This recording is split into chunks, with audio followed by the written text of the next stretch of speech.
Hello again, it's me, the guy with the YouTube channel, and I'm back after like over 9,000 nanoseconds or something. I don't know. So anyways, today I'm doing another review, and today I'm reviewing a figure that I just recently got. Today I'm reviewing the Bear Model Vinyl Wars Godzilla 1974. This is the ultra rare out of focus edition. Please focus. Okay, so now somewhat in focus. Now it came in a bag and header card, so here's the header card. Well, actually, let's take a look at the bag first. I mean, look at it. Look at it. It's such a beautiful bag. And the bag is worth the $60 on its own. Yeah, it's a bag.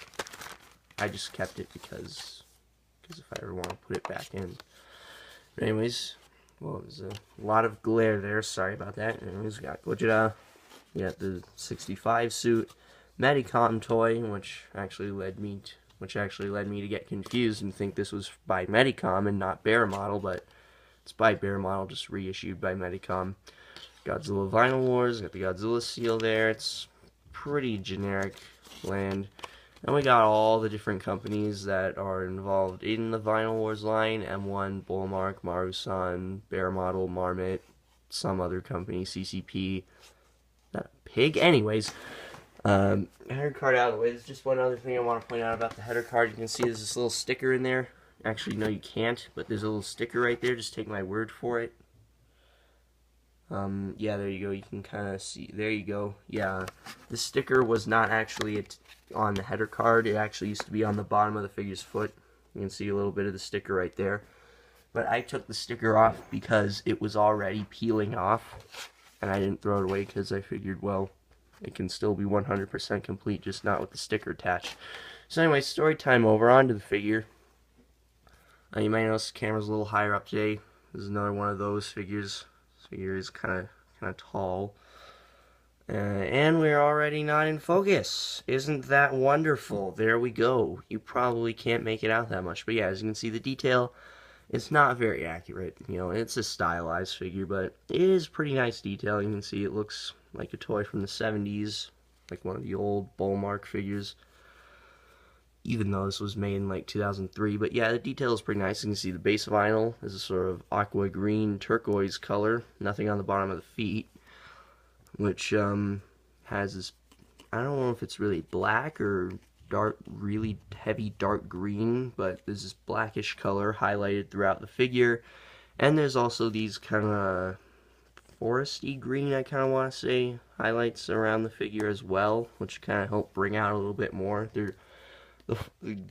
Can't speak right, but these foresty green highlights, they're only on the black parts of the figure, which is kind of weird. But yeah, the detail is pretty nice. The feet, they don't really look like the standard late 70s Godzilla feet, which are very pudgy, but they look close enough. Yeah, we got the toes, which are white, and there's a little bit of paint scuffs throughout this figure. It goes like that out of the bag. That's just because this figure wasn't packed very well and being shipped around. It's obviously going to scuff up a little bit, because they don't necessarily pack these figures in the most secure way. There's a crotch shot for the ladies. Yeah, we got a gray spray on his breastplate bone thing right there. Hands, they look nice. They're in kind of different poses. Like this one's shooting out to the side a little more. This one's more sort of streamlined. But yeah, they look nice. They also got white on them as well. There's some highlights. Really heavy on this arm, but a little bit lighter on this arm. And the head sculpt, from different angles, it kind of looks like an amalgamation of the 73, 74, and 75 suits, and not just the 74 suit. Like, from this angle, it looks more like the 75 suit. From this angle, it looks kind of like the 73, but like from this angle, that's like dead on 74. It's like just when he's coming up the hill, and it's all like, you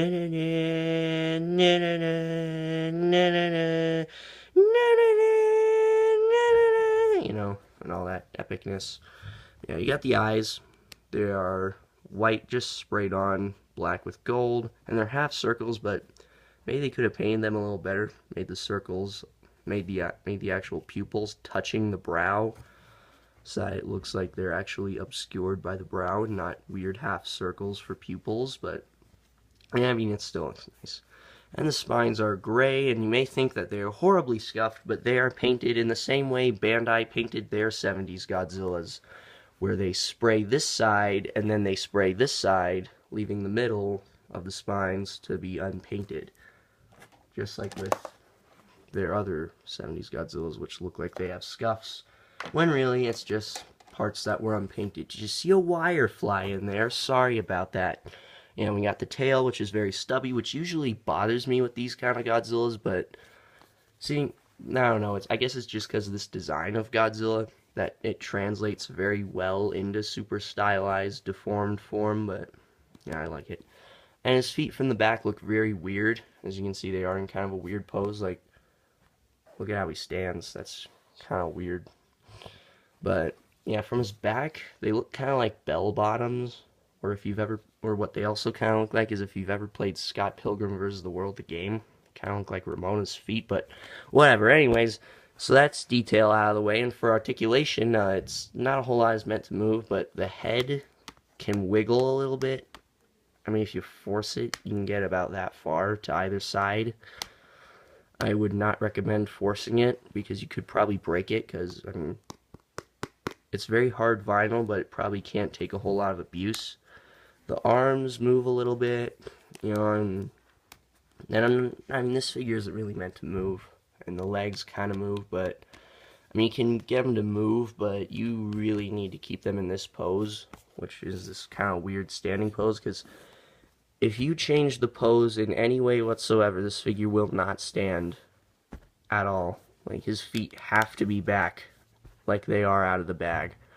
So you can pretty much consider the legs immobile, and the tail does nothing. So really all you can move is the arms, and you can kind of wiggle the head a little bit. I mean, yeah, these figures aren't really meant to move that much. I mean, sure, yeah, maybe they intended for you to change the position of the arms a little bit, but the legs obviously aren't meant to move. The head probably wasn't meant to move. So really all you're meant to be able to move is the arms. Like, the legs and head being separate are really just because they had to, and them not gluing it is just them staying authentic to this style of figure. So yeah, that's articulation out of the way, and for sizing, this figure is really big, so I have nothing that sizes up with it. So, because he's 74 Godzilla, here's a Mecha Godzilla in 1974, horrible. Here's my biggest Showa Mecha Godzilla figure I have, Chigokin. This is still out of scale, and this is like 7 inches. Is 9 inches. So yeah, that's horrible sizing. Next, King Caesar, Bandai Creation, horrible. Nothing goes with this guy. And just to compare different suit designs, here's the Bandai Godzilla 1975. Just compare 74, 75. No, 73, because everyone leaves out the 73. Sad face. But yeah, anyways, easy just to compare. And like, I have nothing that sizes up with this guy. The only thing I have that even looks at least sizable this guy is the X Plus Rocket Pro Gamera, which, you know, I mean, Gamera is supposed to be taller than the Showa Godzilla, but yeah, these two do not display very well. It was super stylized, super movie accurate, doesn't work. So yeah, here's the standard figures. NECA 6-inch Godzilla 2014. This is very, very inaccurate, but just to show you how big this guy is, next to a common figure, SH Monster Arts Godzilla 1995 Rebirth version. Again, this is very inaccurate, but this is just to show you what he looks like next to a common Monster Arts figure. And finally, a standard NECA Pacific Rim Kaiju body mold, which, you know, actually I've never put these figures together until now, but they actually look okay together. But I'm not going to display them together. And one figure I will say that he does look alright next to is the Bandai GMK Baragon, which I would assume that this guy also looks good next to the GMK Mothra, but I'm not going to pull her out. Like, I have that figure, but I'm not going to pull her out.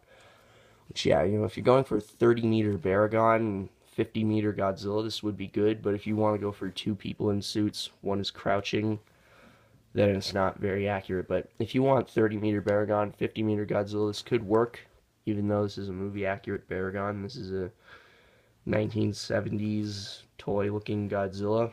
So yeah, sizing with this figure is very inaccurate unless you have the bare model Mechagodzilla 1974 or some other figure like M1 Titanosaurus.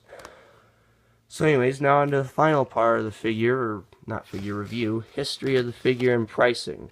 Let me just lower the camera a little bit here. Okay, there we go, camera lowered. So this figure was originally released in 2003, which, pardon me if it sounds like I'm getting farther away. Just, checking something right there. So it was originally released in, this figure was originally released in 2003 by Bare Model, which all the releases except this one came out in 2003, so sorry about that there. I'm a little sick, but the original release, I believe, was just blue, just like all dark blue, and no paint on it whatsoever, and that figure was given away as a lucky bag prize, so it was just sort of a luck of the draw sort of thing. You didn't know if you were going to get it or not. Then the next release was Glow in the Dark, which was just all clear, glow in the dark, or I'm not sure if it was glow in the dark or just crystal, but all clear, and it had some gold highlights in some places, and that was a glow in the dark one. The next release, which again was in the same year, was another glow in the dark, which was a more glow in the dark green color with a whole bunch of orange highlights. The eyes were actually painted this time, but they were just black and just orange highlights all around the figure, and that came in a set with the Bare Model Mechagodzilla. The Bare Model Mechagodzilla was also glow in the dark, and that had this weird psychedelic rainbow paint job. Looks really weird. And then it was released again as a blue version, but painted, which it was the blue version, lucky bag version, but with painted eyes and a few silver highlights around it. And then the last release, that was in 2003, was a San Diego Comic-Con exclusive release, which had a paint job that looked similar to this, but it was more all green with I think a lighter green highlight on the chest. I think it had the same shade of white used for the fingernails and toenails, and the eyes, I think, were painted in the same way. And then the most recent release was this one, what you're looking at here, in 2014, or may have been 2015, I don't know. Back of the header card just says 2014, but either way, this is the most recent release of the figure, and released, distributed by Medicom, I believe, but still released by Bare Model in the Vinyl Wars line. And this figure is typically around $60 to $50. I'd suggest if you're gonna get him on either Amazon or eBay, because I got this guy on eBay for $65, I believe, which is kind of a deal. Not really, like $10 less than what they're asking on Entertainment Earth. But Amazon has them for the best price. They have them for $40 plus shipping, which I think shipping's like $10, so you can get this guy for $50. Actually, I got this guy for $55. Yeah, that was it. So I got him for $5 less. So yeah, I'm rambling on. So for a rating, I'm going to give this figure, well, actually, before I get on to rating, all the pricing for the other figures, I don't really know. It's probably like $100+.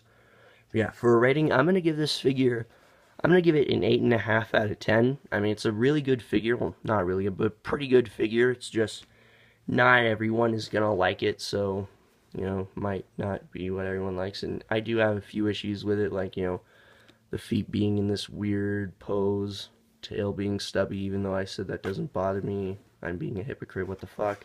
So anyways, that's it for this review, and as I always say, shamamajamo, it means I accidentally ate the whole thing.